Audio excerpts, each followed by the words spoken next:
एक भिखारी था भीखू। उसकी उम्र हो चली थी। वह अकेला था, कोई परिवार या संबंधी नहीं था। बुढ़ापे की चिंता में रोज शाम को भीख के पैसे बचाकर एक पोटली में बांधकर उसे अपनी कोठरी में जमीन के अंदर एक गड्ढे में रख देता था। एक दिन मंदिर से साधुओं की एक टोली जा रही थी। बाबा, भगवान के नाम पर कुछ देते जाओ। अरे नादान, हम तो साधु हैं। हमसे मांगने पर तुझे क्या मिलेगा? अरे बड़ी गर्मी है, प्यास लगी है, यहाँ पानी कहाँ मिलेगा? बाबा, इस एरिया में 2 दिन से पानी नहीं आ रहा। म्युनिसिपालिटी ने पानी बंद कर रखा है।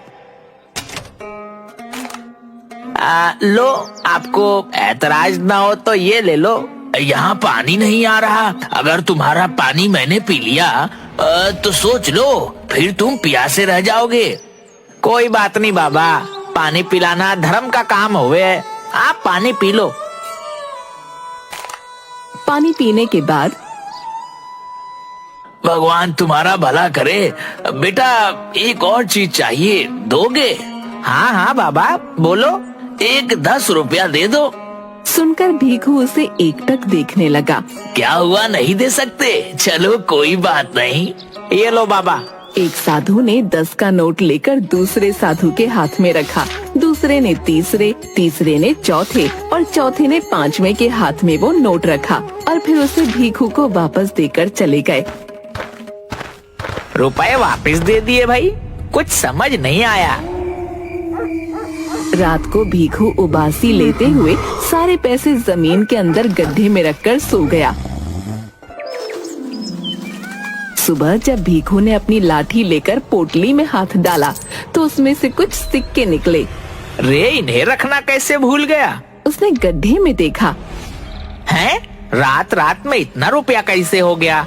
नहीं नहीं, शायद कल रात को मैंने नींद में ध्यान से नहीं देखा होगा।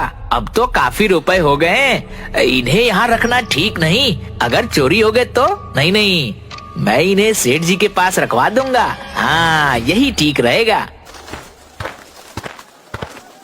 राम राम सेठ जी। तू क्यों आया यहाँ? मुंशी जी, इससे पैसे लेकर भगाओ जल्दी से। सेठ जी। अरे सुबह सुबह मनहूसियत फैलाकर दिमाग न खराब कर। ये लो और जाओ यहाँ से, वरना सेठ जी का दिमाग हिल गया ना तो मेरा पूरा दिन खराब हो जाएगा। सेठ जी, मैं तो ये क्या है? ये मेरी खून पसीने की कमाई है। मैंने भीख मांग मांग के 1-1 रुपया बुढ़ापे के लिए जमा किया है। अबे, ये तेरी कमाई है या किसी की चोरी की है? ना ना, ऐसा मत कहिए। चोरी करूंगा तो भगवान मुआफ नहीं करेगा। ठीक है, ये पोटली क्यों लाया है यहाँ? सेठ जी, मेरी कोठरी तो खुली पड़ी रहती है। किसी को भी पता चल गया तो चोरी कर लेगा। आप इसे मेरी अमानत समझकर अपने पास रख लो। मुझे जरूरत होगी तो मैं आपसे ले लूंगा। रुपए गिनकर बही खाते में इसके नाम से लिख लो।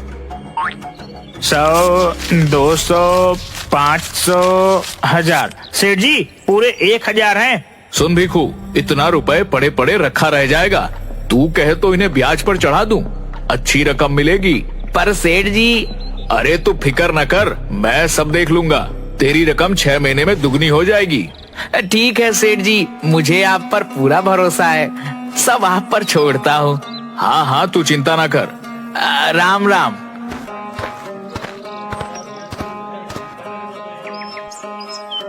कुछ दिन बाद सेठ जी, ये रुपए अपने पास रख लो। सेठ ने मुंशी को इशारा किया। 100, 200, 500, 1000। सेठ जी, पूरे 1000 हैं। क्या रे, तू तो बड़ा लालची है। ब्याज के लालच में इतनी जल्दी 1000 रुपया फिर ले आया। कितना माल है तेरे पास? इतने ही है सेठ जी। चल ठीक है, इसे भी ब्याज पर चढ़ा देंगे। कुछ दिन बाद भीखू फिर रुपए लेकर आया। 100, 200, 500, 1000। सेठ जी, पूरे 1000 हैं। इसी तरह भीखू थोड़े थोड़े दिनों में सेठ के पास रुपए रखकर जाने लगा। सेठ जी, आज भी पूरे 1000 रुपए देकर गया है। ये इतना रुपया इस भिखारी के पास आ कहाँ से रहा है? पता नहीं। इतना रुपया तो इतनी जल्दी मैं भी नहीं बना पाता। कोई तो राज है मुंशी, पता लगा। इसकी कोई लॉटरी वॉटरी लगी है या कोई खजाना हाथ लगा है? मैं क्या जानूं सेठ जी। कुछ भी हो, इसका भेद पता लगा, नहीं तो मुझसे बुरा कोई नहीं होगा। मुंशी ने सिर लटका लिया। अगले दिन मुंशी सुबह से भीखू का पीछा करने लगा। भीखू अपनी लाठी और पोटली लेकर मंदिर के बाहर बैठ गया और मुंशी एक पेड़ के पीछे खड़ा होकर देखने लगा। सेठ को भी कोई और नहीं मिला, बिना बात के मुझे इस भिखारी के पीछे लगा दिया। पेड़ के पास बहुत मच्छर थे।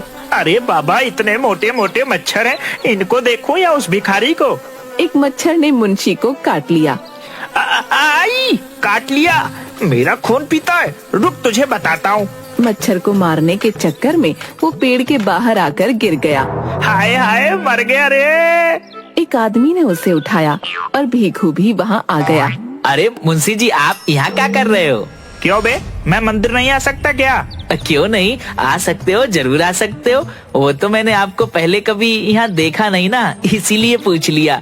वैसे मुंशी जी, आप गिर कैसे गए? बस गिर गया।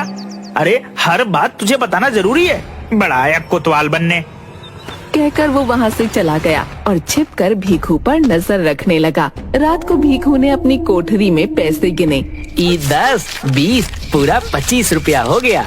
और उसने रुपए जमीन के अंदर गड्ढे में रख दिए। मुंशी खिड़की के पीछे छिपकर ये सब देख रहा था। अच्छा, तो ये रुपए यहाँ छिपाता है, पर इसके पास इतने रुपए आते कहाँ से हैं? मुझे इससे क्या। मुंशी ने पूरी बात सेठ को बताई। जरूर जमीन के अंदर उस भिखारी को कोई खजाना मिला है, किसी को पता नहीं चले, इसलिए यहाँ थोड़ा थोड़ा रुपए लेकर आता है। सेठ जी, वाह वाह, क्या दिमाग लगाया आपने। मेरे दिमाग में तो ये बात नहीं आई। दिमाग हर किसी के पास नहीं होता, वरना सब सेठ होते। अब चल मेरे साथ। कहाँ सेठ जी? कहा ना, बस चुपचाप चल। दोनों लाठी लिए भीखू की कोठरी में पहुँचे। आई, सेठ जी, कितनी बदबू है यहाँ। भिखारी के घर में बदबू नहीं तो खुशबू आएगी। सेठ जी, आप मुझे यहाँ क्यों लाए हो? मेरा तो दम घुट रहा है। कहकर वो वहाँ से जाने लगा। सेठ ने उसका हाथ पकड़ लिया। अबे जा कहाँ रहा है? जो काम करने आए पहले वो तो कर लें। कहकर उसने मुंशी के हाथ से रुमाल लेकर अपनी नाक पर रख लिया। मैं यहाँ खड़ा रह के ध्यान रखता हूँ, तू गड्ढे में जाकर देख कितना रुपया है। सेठ जी, मैं हाँ तू चल, अब जल्दी कर। मुंशी ने गड्ढे में रखी पोटली निकाल कर रुपए गिने। सेठ जी, इनमें तो सब मिलाकर बस 60 रुपया है। क्या बकवास कर रहा है, ध्यान से देख। मुंशी ने ध्यान से देखा। सेठ जी, सच्ची बस 60 रुपया है। सेठ जल्दी से उसके पास आया। उसने पोटली फैला दी। अरे इनमें तो सच में बस इतने ही हैं। मुंशी चल गड्ढा खोद। मुंशी ने पोटली वाले गड्ढे को और खोदना शुरू किया। सेठ जी, इतना गहरा तो खोद दिया। सेठ के इशारे पर मुंशी ने गड्ढे में हाथ डाला। क्या हुआ? सेठ जी, कुछ तो है, बहुत बड़ा है, एकदम मुलायम मुलायम, पर हाथ में नहीं आ रहा। सेठ ने मुंशी को पीछे करके खुद गड्ढे में हाथ डाला। तगड़ा माल है, तगड़ा। उसने जैसे ही हाथ निकाला, उसमें बड़ा सा सांप था। सांप, सांप, सांप! सेठ ने घबराकर सांप को फेंक दिया। गड्ढे में से बहुत सारे सांप निकलकर कोठरी में फैल गए। मुंशी घबराकर बेहोश होने लगा। अबे भाग, नहीं तो सांप डस लेगा। हाँ हाँ, भागो भागो भागो। दोनों जिधर भी भागते सांप आ जाते। पूरी कोठरी सांपों से भर गई। सेठ सांपों के ऊपर से जाने लगा तो गिर पड़ा। उसके सिर से खून बहने लगा और सांप उस पर चढ़ गए। हे भगवान बचा ले, अब कभी लालच नहीं करूँगा, इस बार बचा ले भगवान, बचा ले। अचानक सभी सांप हटने लगे। सेठ जी, चलो जल्दी भागो यहाँ से। दोनों वहाँ से भागने लगे। चौखट पर सेठ ने पीछे मुड़कर कोठरी के अंदर देखा, सांपों को उसकी तरफ आते हुए। ये देखकर सेठ और मुंशी दोनों वहाँ से भाग गए। शाम को भीखू जब वापस आ रहा था तो मोनू दिखा। मोनू, अरे ओ मोनू, कहाँ भागे जा रहा है? जरा रुक तो। मोनू रुक गया। तेरा बाबा कहाँ रहता है? आजकल कितने दिन हो गए दिखाई नहीं देता। बाबा तो बीमार है, 2 दिन से अस्पताल में है। क्या हुआ उसको? डॉक्टर कुछ नहीं बता रहा है, बोला कि जो दवाइयाँ देनी है वो अस्पताल में नहीं है, तुम ले आओ तो तुम्हारे बाबा ठीक हो जाएंगे। बहुत महंगी दवाइयाँ हैं। मैं माधव के पास रुपए उधार मांगने गया था, पर उसके पास भी नहीं है। तू उदास मत हो बेटा, रुपया मिल जाएगा। कहाँ काका, सुबह से 4 लोगों से मांग चुका हूँ, पर किसी के पास इतना रुपया नहीं है और बाबा की तबीयत बिगड़ती जा रही है। कितने में दवाई आएगी? 1100 काका, पूरे 1100। मेरे पास तो 20 रुपया है।